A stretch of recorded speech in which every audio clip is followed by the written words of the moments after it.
Mic check 1 2 1 2. It's the Y2K collector, and the game has definitely changed. I want to have a quick heart to heart with the Y2K crew on a Friday night because I think what I want to say tonight is going to be important to both collectors as well as anyone who really has like any hopes of like reselling or starting any type of reselling business, or just anyone who's into entrepreneurship. I felt like this video was due. It's probably long overdue, but I definitely want to share some things. It's mainly some things that I've learned over the past couple weeks. Now, um, most people right now that follow my channel, I've talked about this before. You're at a working age. You're probably 18 to 45, 50. You probably enjoy the hobby of video games, you enjoy the hobby of retro games, and you're probably just looking for a way to make some extra money so that you can buy the games that you want without having to break the bank and, still enjoy life and do everything that you want to do. For the last 5 years, even longer than that, a lot of people, what we've seen online is people talk about side hustles, reselling, doing all different types of things to make money. And I am a entrepreneur at heart. I've started a number of businesses and I've failed at a number of businesses.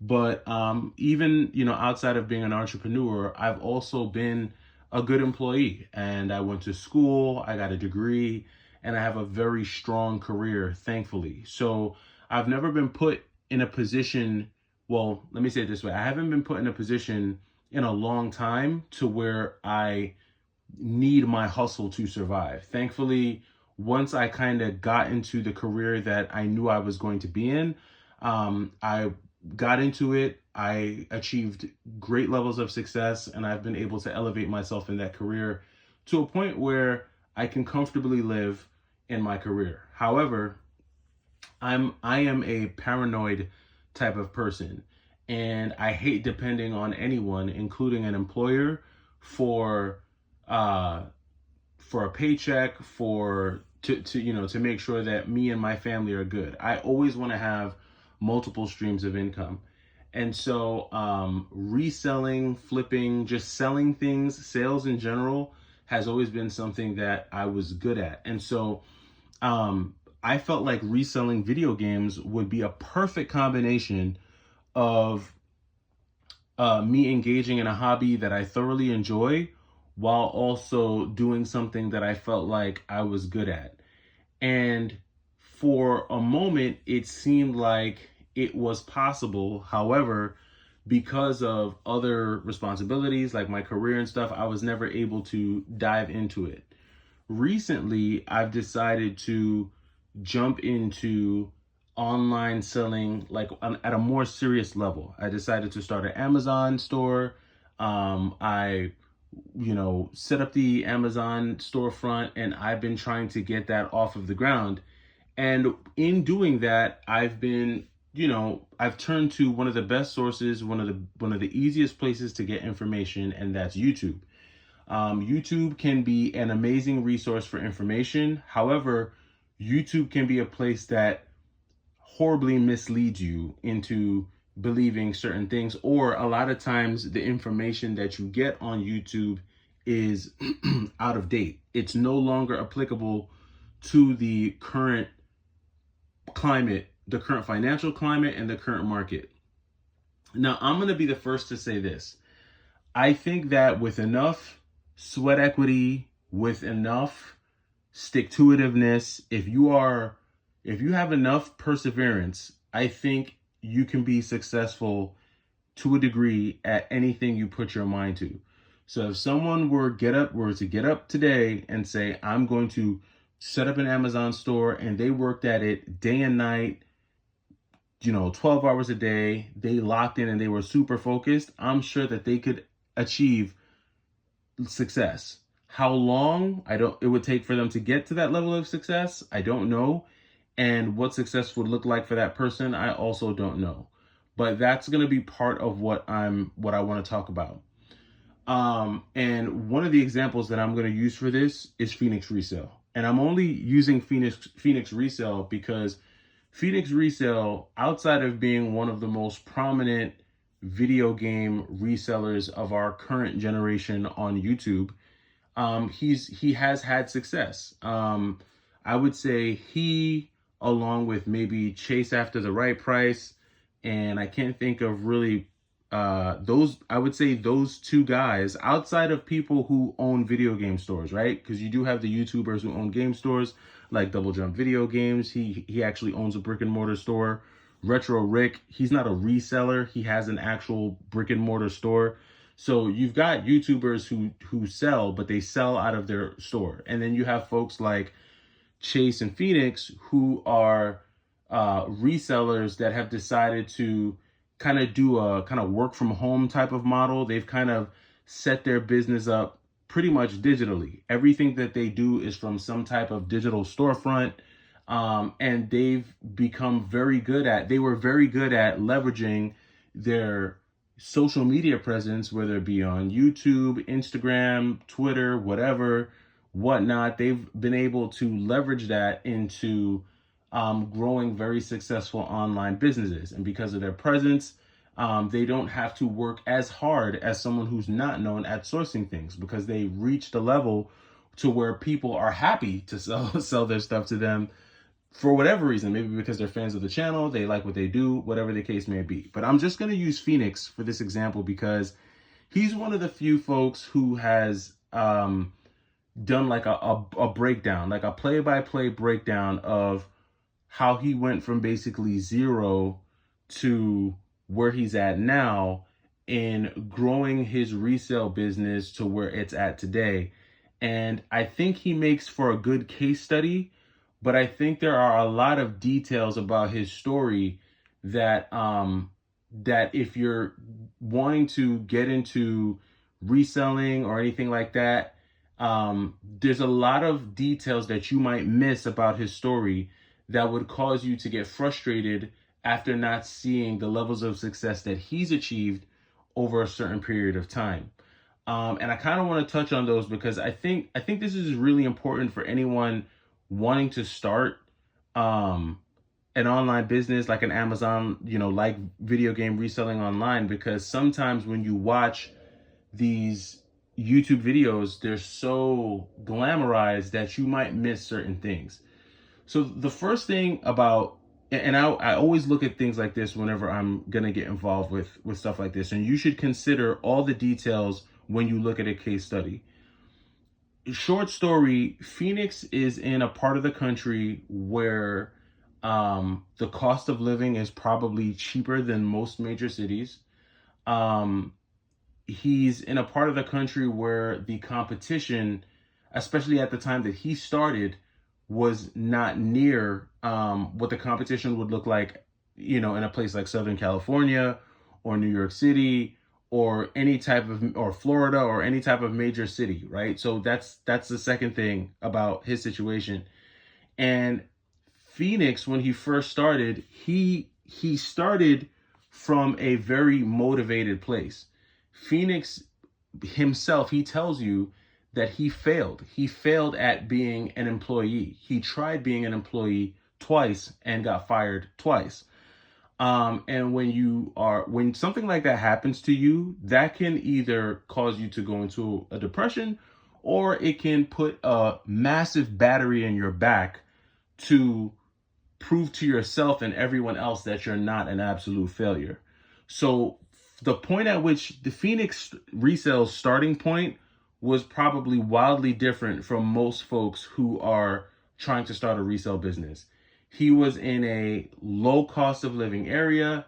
He was in a area with more than likely lower competition than other parts of the country. He was in a place of rock bottom with nothing else to do, which meant he could hyper focus on purely reselling.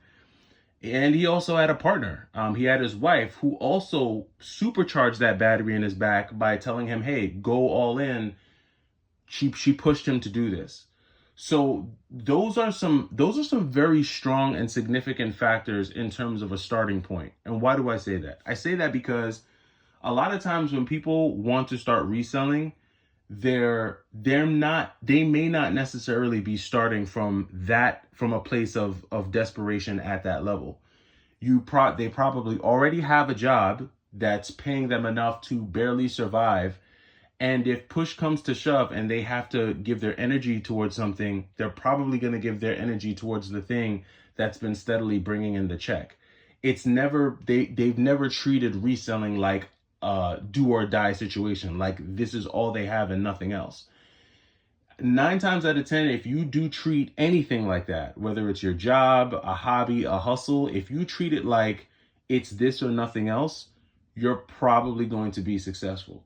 So just off that, most people who start, and I know even me, like, right? Like, so like for me, reselling and things like that, it was a hobby turned side hustle that's now something I'm trying to see if I can take it seriously.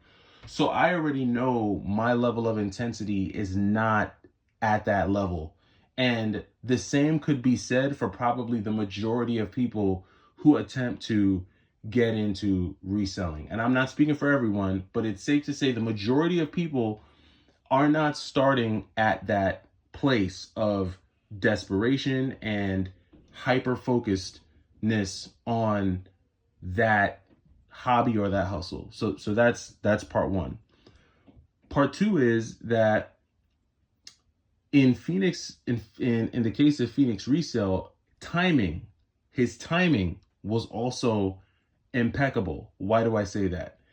In history, there have been historical points in history that you could point to where people had massive opportunity to gain massive wealth. When you think about the gold rush, you think about the oil rush, you think about the diamond rush, you think about the dot-com boom, right? When all the dot-com companies were starting up, you think about Bitcoin when Bitcoin was first introduced, you think about Tesla stock.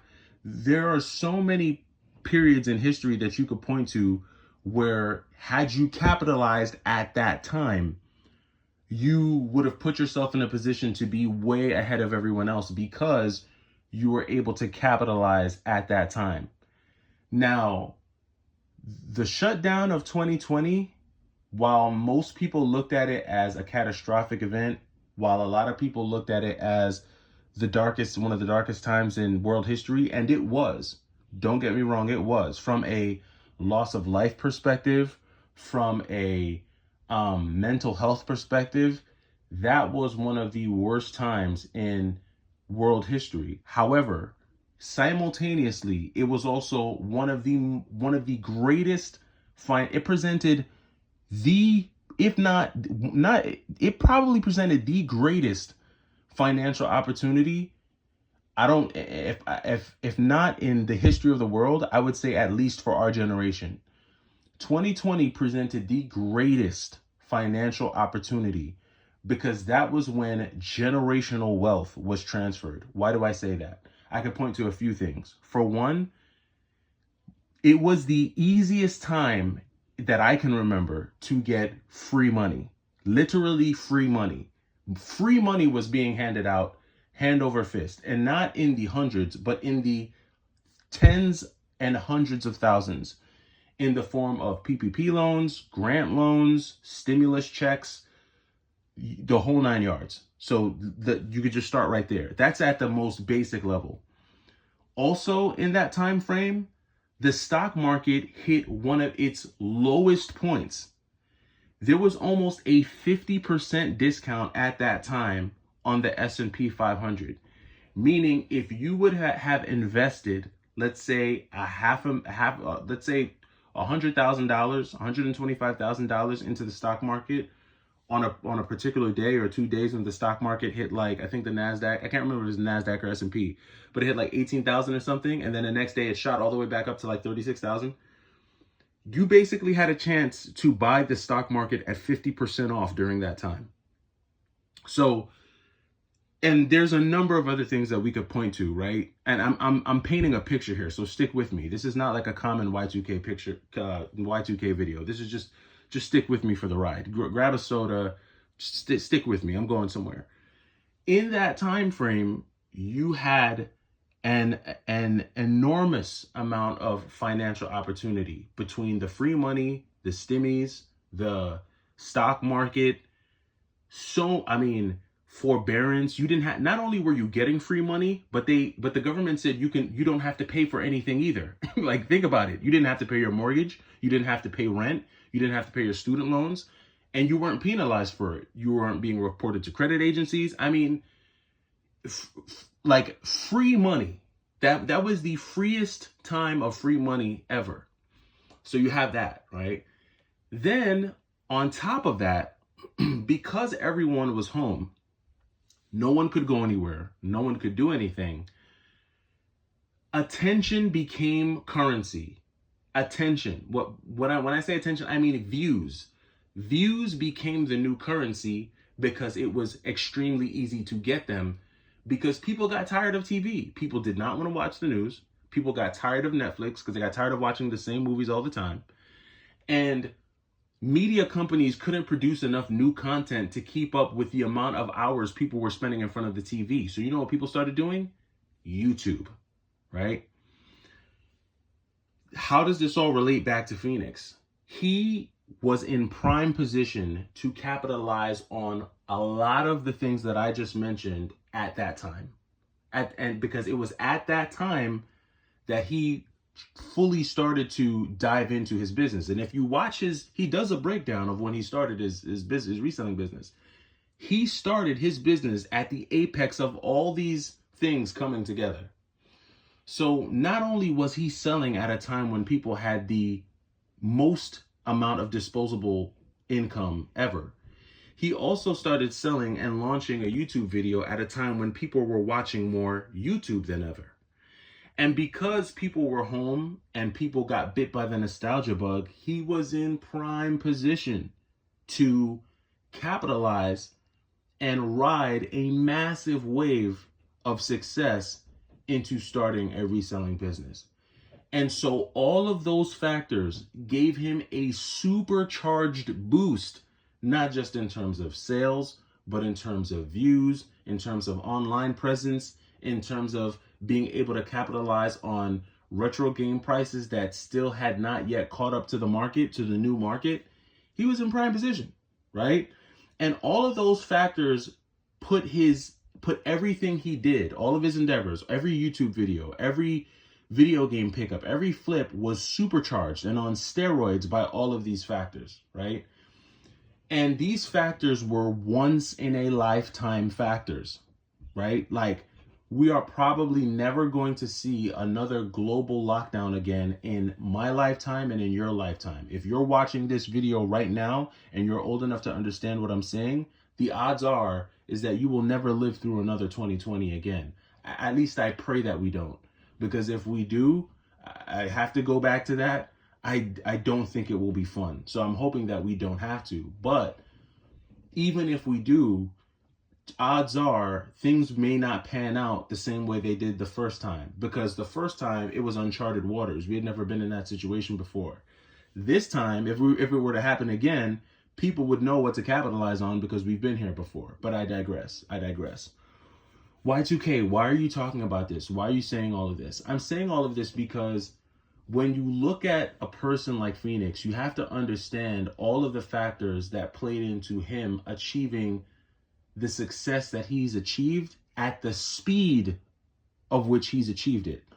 I'm not doubting Phoenix Resale's ability. I'm not saying that he could not have been this successful without the 2020 shutdown. Odds are he probably still could have. But I don't think it would have happened as fast as it did. In fact, I know it wouldn't have. He would not have gotten the views. People would not have had the same amount of disposable income. And retro game prices would not have inflated as fast as they did during that time. All of those factors play a significant role in his ability to achieve the margins that he achieved, especially in the first 2 years that he started reselling. Now, why was Phoenix smart? Why was Phoenix smart? Phoenix was smart because he understood that the current circumstances at that time were not going to stay the same, and he needed to put himself in position to have a continuous or continued advantage moving forward. So what advantages did he have? One, he had an online presence. He had YouTube, right? So he definitely, and that's something that I think he still leverages to this day, right? Which is smart. Why wouldn't you?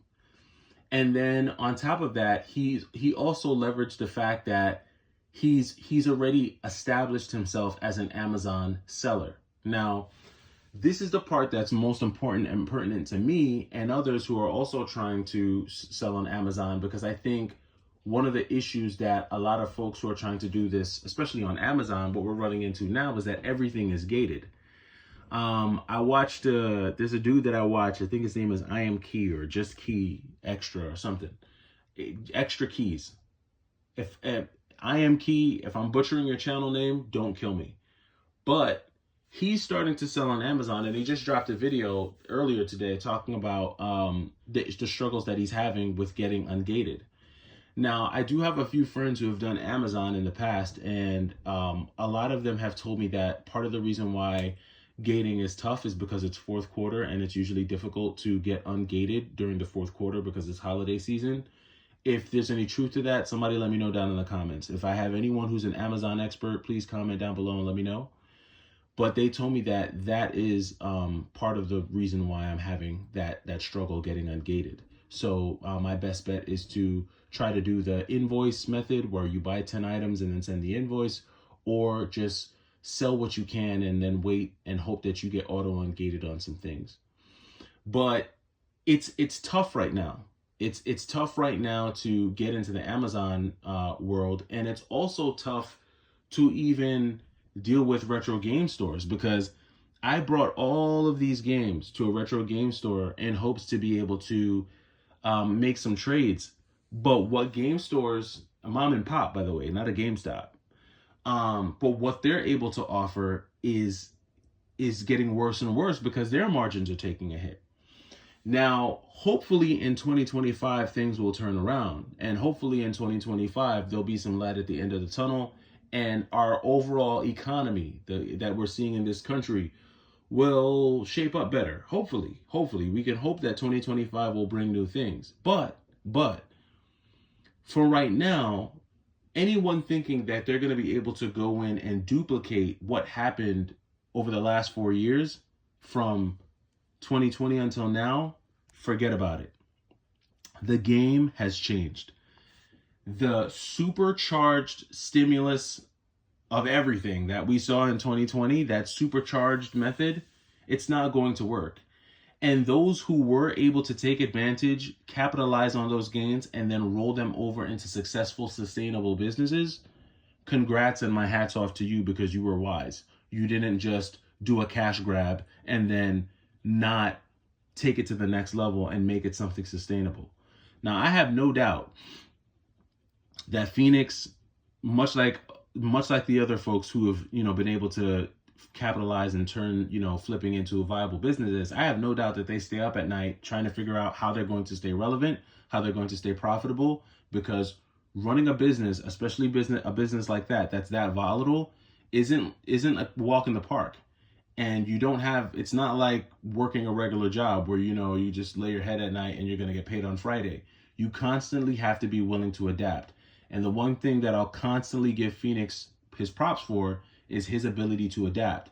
He continued to adapt year over year over year, whether it was doing Amazon, then doing whatnot, then going to conventions, whatever it was he did, he's always been willing to evolve and adapt.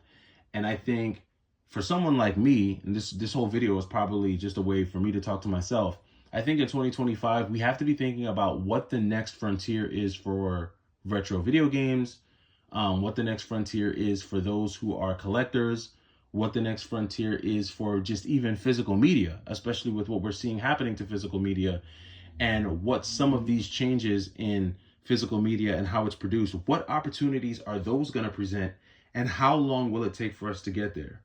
And so that's where my mind is. That's what I'm thinking about. I know that was a long rant, but let me know what you think down in the comments. Am I way off here? Am I totally on another planet with all these things? I mean, did I inhale something a little too strong today? Let me know if I'm going crazy or if there's any truth or validity to what was said. But that does it for me. Look, it's been a busy day. It's been a hell of a week. Hopefully you all have a great weekend. I'll catch you with a better video tomorrow. It's the Y2K Collector. Take it easy.